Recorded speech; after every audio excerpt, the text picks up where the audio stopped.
एक गांव में सोमू नाम का एक बूढ़ा व्यक्ति रहा करता था। किसी जमाने में वह अपने गांव का मुखिया था, मगर अब गांव के लोग उसे मनहूस समझते थे। वह अपनी बूढ़ी पत्नी उर्मिला के साथ रहा करता था।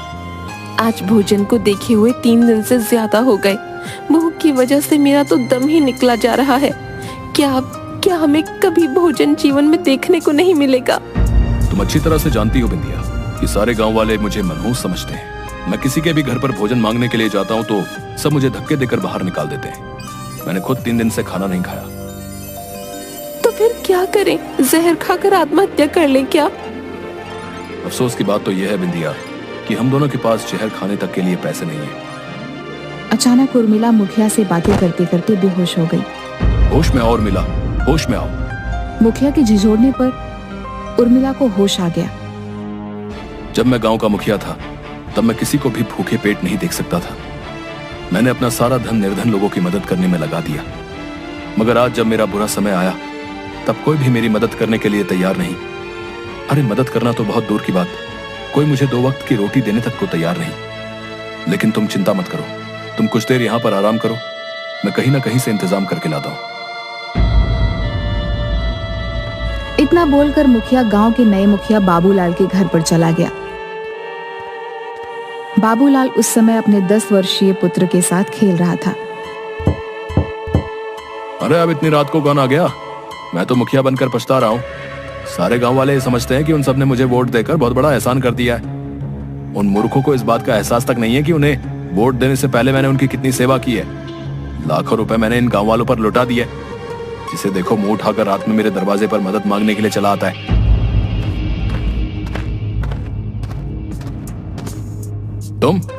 तुम मेरे दरवाजे पर क्या कर रहे हो भाई?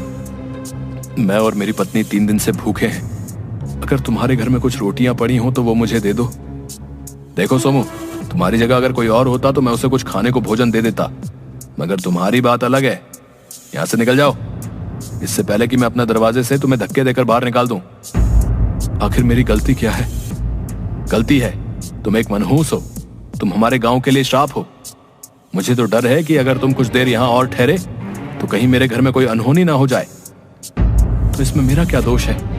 मत भूलो बाबूलाल कि वर्षों पहले मैं भी इस गांव का मुखिया था, और जब मैं गांव का मुखिया था तब इस गांव के लोगों की मदद करना अपना कर्तव्य समझता था। मेरे दरवाजे से आज तक कोई भूखा खाली पेट वापस नहीं गया। तुम ऐसा करके बहुत बड़ा पाप कर रहे हो। तुम मुखिया थे जब थे, अब वो जमाने चले गए। कब तक अपनी उन पुरानी बातों का ढिंडोरा पीटते रहोगे? आज मैं जीना सीखो संपत, आज तुम एक मनहूस व्यक्ति हो। तो फिर मैं क्या करूं? नहीं मुझे इस गांव में कोई काम देता है और नहीं खाने को। मेरे पास तुम्हारे लिए एक सुझाव है, तुम जाकर अपने आप को खत्म कर लो, क्योंकि अगर तुमने ऐसा नहीं किया तो कुछ दिन बाद गांव वाले तुम्हें लाठी डंडों से मार मार कर समाप्त कर देंगे। अचानक बाबूलाल के कानों में उसके 10 वर्षीय बेटे की चीख टकराई। वह दौड़ता हुआ अंदर पहुंचा। क्या हुआ बिल्लू को? पता नहीं जी, बिल्लू खेल रहा था। खेलते खेलते अचानक इसका पैर फिसल गया और ये गिर गया। देखो इसके सर से कितना खून बह रहा है। मैं जानता था कि ये मनहूस सोमू हमारे लिए कोई नई मुसीबत खड़ी कर देगा। इस मनहूस के कदम जब जब मेरे घर के दरवाजे पर पड़े हैं तब तब ऐसा ही अपशगुन हुआ है। अब मेरा मुंह क्या देख रही हो? बिल्लू को डॉक्टर के यहाँ ले जाना होगा। बाबूलाल बिल्लू को उठाकर अपनी पत्नी के साथ सीधे डॉक्टर की दुकान पर पहुंच गया। क्या हुआ से? इसके तो सर से बहुत खून निकल रहा है। तुम एक अपने छोटे से बच्चे का ख्याल भी नहीं रख सकते, तो तुम गांव का क्या ख्याल रखोगे? अपना मुंह बंद करो डॉक्टर, और मेरे बच्चे का इलाज करो। मत भूलो कि इस गांव का मुखिया हूं मैं, तो भाषण देना मुझे ज्यादा सूट करता है, और तुम्हें सिर्फ इलाज करना सूट करता है। इलाज करो बिल्लू का।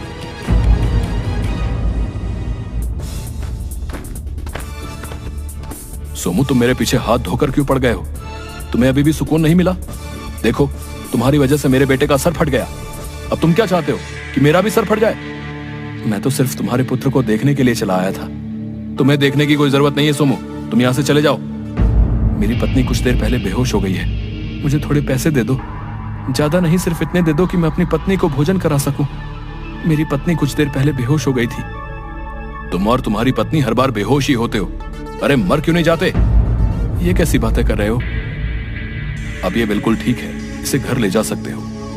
तुम यहाँ पर क्यों आए हो सोमू? निकल जाओ यहाँ से। मैं और मेरी पत्नी 3 दिन से भूखे हैं, मुझे कुछ खाने को दे दीजिए।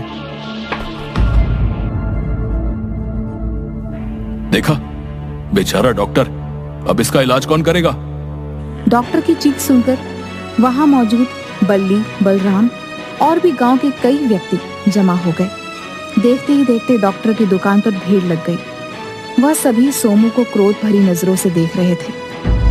जब डॉक्टर बाबू की चीख हमें सुनाई दी, हम तभी समझ गए थे सोमू कि तुम यहीं कहीं आसपास होगे, और हमारा शक बिल्कुल सही निकला। बल्ली बिल्कुल सही कह रहा है सोमू, अब हम तुम्हें इस गांव में एक पल भी नहीं रहने देंगे। हम तुम्हें और ज्यादा नहीं झेल सकते। मेरी हालत पर तरस खाओ। तुम गांव वालों के लिए मैंने क्या कुछ नहीं किया। मत भूलो, आज जो गांव में विकास हुआ है वो सब मेरी ही मेहनत का नतीजा है। और आज जब मेरा बुरा वक्त है तो तुम गांव वाले मुझे और मेरी पत्नी को 2 वक्त की रोटी भी नहीं खिला सकते, क्योंकि तब तुम मनहूस नहीं थे। लेकिन कई सालों से तुम इस गांव के लिए श्राप बन चुके हो। तुम जहां भी जाते हो उसका बेड़ा गर्क हो जाता है। तुम्हारे कारण गांव के न जाने कितने सीधे साधे लोग गांव छोड़कर चले गए। बल्ली सही बोल रहा है सोमू, तुम्हारी वजह से गांव में डर का माहौल है। तुम जहां भी जाते हो सामने वाले के लिए मुसीबत खड़ी कर देते हो। मान क्यों नहीं लेते कि तुम मनहूस हो? अपनी पत्नी को लेकर इस गांव से निकल जाओ। मुखिया जी सही कह रहे हैं संपत, हम तुम्हें पीटना नहीं चाहते, क्योंकि तुम किसी जमाने में हमारे गांव के मुखिया थे। लेकिन अगर तुम अभी और इसी वक्त अपनी पत्नी को लेकर इस गांव से नहीं गए तो हम सब गांव वाले तुम्हें धक्के देकर बाहर निकाल देंगे। बलराम की बात सुनकर सोमू की आंखों में आंसू आ गए। इसके बाद वो अपने घर की ओर चल दिया और अपनी पत्नी को लेकर जंगल में चला गया। वो दोनों एक एक घने पेड़ की छाया में बैठकर रोने लगे और रोते रोते सोमू और उसकी पत्नी उर्मिला बेहोश हो गए। अगली सुबह दोनों की आंख भूख की वजह से खुल गई। लगता है हमारी किस्मत में इस जंगल में भूखे पेट ही मरना लिखा है। हिम्मत मत हारो बिंदिया, ईश्वर पर भरोसा रखो। सोमू ने इतना बोला ही था कि तभी बहुत तेज हवा चलने लगी और उस हवा में सफेद रंग की किरण उन दोनों के चेहरे पर फूटने लगी। कुछ ही देर में सोमू और उसकी पत्नी उर्मिला बूढ़े से जवान हो गए। उन दोनों को खुद में बहुत ताकत महसूस होने लगी। ये क्या हो गया? हम दोनों जवान कैसे हो गए? मेरी भी कुछ समझ में नहीं आ रहा बिंदिया, आखिर ये चमत्कार कैसे हो गया? कहीं ये कोई जादू जंगल तो नहीं? तभी उन दोनों के कंधों में जोर सा दर्द होने लगा और कुछ ही पलों में उनके दोनों के दोनों कंधों पर बड़े बड़े पंख निकल आए। ये क्या उर्मिला, हम दोनों के शरीर में तो पंख निकल आए। आखिर ये क्या हो रहा है? एक तो वैसे भी गांव वाले हम दोनों को मनहूस समझते थे।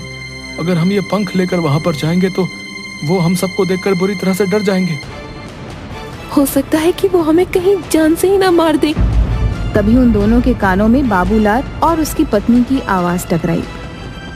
मेरे कानों में तो गांव के मुखिया और उसकी पत्नी की चीखें टकरा रही हैं। और मुझे भी ऐसा लग रहा है जैसे कि बाबूलाल मदद मांग रहा हो। लगता है बाबूलाल मुसीबत में है, हमें उनकी मदद करनी चाहिए। मैं उसकी मदद कभी नहीं कर सकता। कल रात मैं उसके दरवाजे पर तुम्हारे लिए भोजन मांगने गया तो उसने मुझे कितना अपमानित किया। और तो और उसने गांव वालों के साथ मिलकर मुझे और तुम्हें गांव से धक्के देकर बाहर निकाल दिया। ऐसा नहीं कहते। मत भूलो कि तुम जब गांव के मुखिया थे तब तुम लोगों की मदद किया करते थे। शायद ये पंख हमें लोगों की मदद करने के लिए ही दिए गए हो। भला ये क्या बात हुई?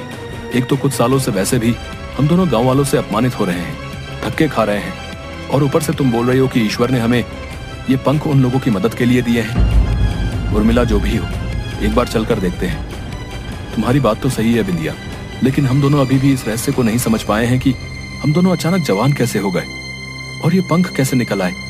हम दोनों कोई चिड़िया या पंछी तो नहीं है। हमें तो ये भी नहीं पता कि इन पंखों का इस्तेमाल कैसे किया जाए। सोमू ने इतना कहा ही था तभी उसकी पत्नी के पंख बुरी तरीके से फड़फड़ाने लगे और वह पंख दोनों को उड़ाते हुए गांव की ओर ले गए। कुछ ही देर में सोमू और उर्मिला बाबूलाल की छत पर खड़े हुए थे। उन्होंने देखा कि बाबूलाल के घर में आग लगी हुई है और उसकी पत्नी कमरे में बंद थी। बाबूलाल बाहर से मदद की गुहार लगा रहा था।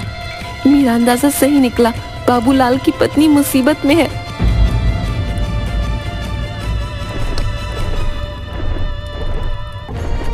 ये चमत्कार कैसे हो गया सोमू भैया? तुम तो बूढ़े थे, जवान कैसे हो गए? हाँ सोमू भैया, ये चमत्कार कैसे हुआ? ये चमत्कार कैसे हुआ हम दोनों को भी नहीं पता। लेकिन तुम सब ये क्यों नहीं सोचते कि तुमने हम दोनों पति पत्नी के साथ जानवरों से भी बदतर व्यवहार किया?